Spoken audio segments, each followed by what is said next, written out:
आज के क्लास में हम लोग स्टार्ट करने जा रहे हैं अपने क्लास 6 के अंदर ज्योग्राफी में एक और नया चैप्टर। बहुत ही इम्पोर्टेंट और बहुत ही सिंपल चैप्टर का नाम है आवर कंट्री इंडिया। इस चैप्टर में पूरी तरीके से हम लोग बात करेंगे अपने देश भारत के बारे में, इंडिया के बारे में।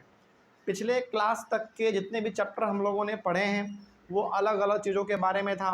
कहीं पर क्लाइमेट के बारे में बात हुआ, कहीं पर वाइल्ड लाइफ के बारे में बात हुआ, तो कहीं पर जानवरों के बारे में बात हुआ, पहाड़ों के बारे में बात हुआ, नदियों के बारे में बात हुआ।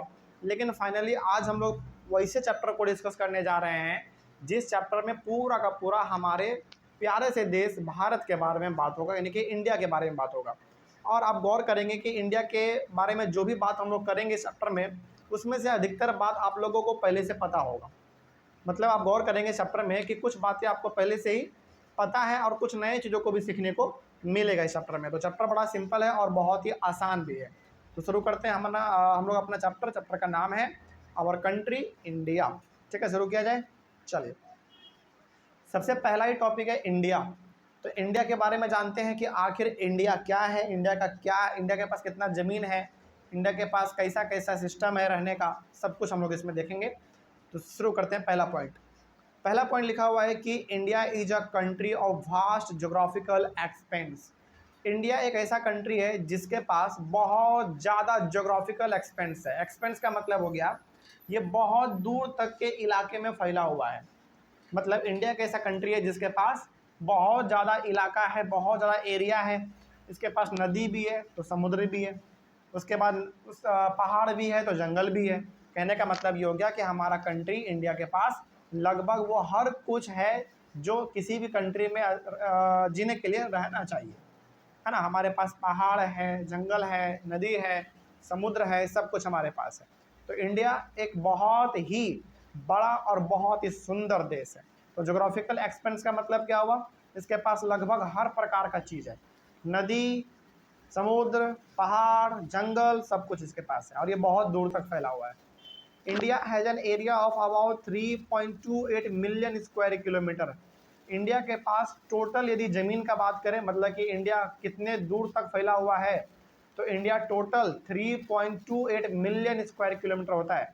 मतलब आप इसको ऐसे समझिए कि 1 मिलियन में 10 लाख होता है, तो यहाँ पे 3 मिलियन है तो कितना लाख हो गया, 30 लाख।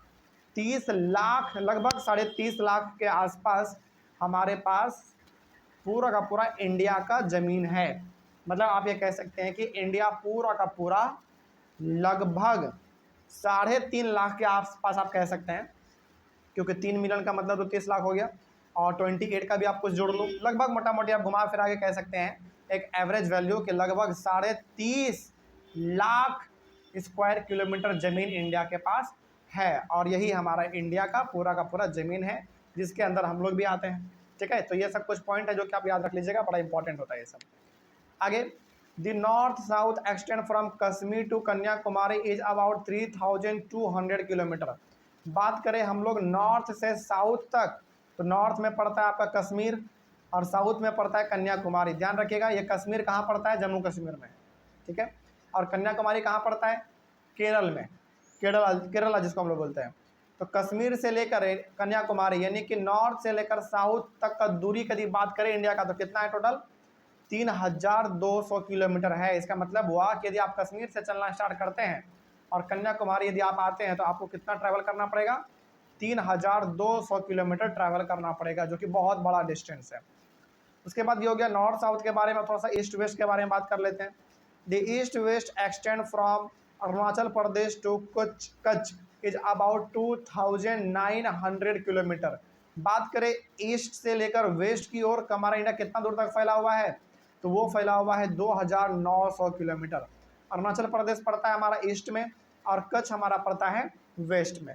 तो ईस्ट से लेकर वेस्ट तक का जो दूरी है इंडिया का, वो कितना है टोटल, 2900 किलोमीटर है। इसका मतलब हुआ कि यदि हम अरुणाचल प्रदेश से चलना स्टार्ट करेंगे और कच्छ यदि हम पहुंच जाएंगे, इसका मतलब है कि हमने टोटल दूरी कितना ट्रैवल किया, 2900 किलोमीटर हमने ट्रैवल कर लिया। कोई दिक्कत इसमें, तो ये सब बात आपको ध्यान रखना पड़ेगा। पहला बात जो आप ध्यान में रखेंगे वो ये कि इंडिया के पास टोटल ज़मीन कितना है, एरिया कितना है इसके पास, 3.28 मिलियन स्क्वायर किलोमीटर। पहला बात ये हुआ। दूसरा बात, नॉर्थ से लेकर साउथ तक का दूरी कितना है इंडिया के अंदर, 3200 किलोमीटर है। तीसरा बात आप इसमें ये ध्यान रखेंगे कि ईस्ट से लेकर वेस्ट तक का जो दूरी है पूरा इंडिया का वो कितना है भाई, 2900 किलोमीटर है। तो ये सब कुछ आपको ध्यान में रखना है। आगे बढ़ते हैं। It is bounded by the Bay of Bengal in the east. चलिए वर्ल्ड मैप आपके सामने है, देखिए वर्ल्ड मैप आपके सामने है, वहाँ पे ज़रा देखिए ध्यान से। बे ऑफ बंगाल किधर पड़ता है, ईस्ट में पड़ता है, ठीक है। अब वर्ल्ड इंडिया के मैप में देखते चलिए, बे ऑफ बंगाल पड़ता है ईस्ट में, ठीक है। अरेबियन सी पड़ता है वेस्ट में, वेरी गुड। लॉफ्टी हिमालयाज पड़ता है नॉर्थ में। लॉफ्टी हिमालयाज का मतलब हुआ जितने भी बड़े बड़े हिमालय के पर्वत है वो कहाँ पड़ता है, नॉर्थ में पड़ता है, ठीक है। और इंडियन ओशन कहाँ पड़ता है, साउथ में पड़ता है। कहने का मतलब यहाँ पे यह है कि हमारा इंडिया पूरी तरीके से पहाड़ और समुद्र से क्या है, घिरा हुआ है। समझ में आ रही है बात। ईस्ट का बात करें तो ईस्ट में आपका बे ऑफ बंगाल है, वेस्ट का बात करें तो अरेबियन सी है, नॉर्थ का बात करें तो उधर आपका बड़े बड़े हिमालय के पर्वत हैं, पहाड़ है, और साउथ का बात करें तो साउथ में आपका इंडियन ओशन है। तो कहने का मतलब ये हुआ कि इंडिया 3 हिस्सों से पानी से घिरा हुआ है और 1 हिस्सों से किससे घिरा हुआ है, पहाड़ से घिरा हुआ है। तो कोई पूछे कि बताओ इंडिया पानी से जो घिरा हुआ है वो किस किस दिशा में फैला हुआ है वो पानी। पहला आप बताइएगा कि ईस्ट में बे ऑफ बंगाल है, वेस्ट में अरेबियन सी है और साउथ में इंडियन ओशन है। तो ये 3 हिस्सा है इंडिया का जो कि किससे घिरा हुआ है, पानी से घिरा हुआ है। लेकिन 1 हिस्सा है इंडिया का जो कि नॉर्थ है वो किससे घिरा हुआ है, हिमालय से घिरा हुआ है, ठीक है ना। ये सब चीज़ आपको ध्यान रखना पड़ेगा। आगे उसके बाद है the lofty mountains, the great Indian desert, the northern plains, the uneven plateau surface, the coast and the islands present a diversity of landforms.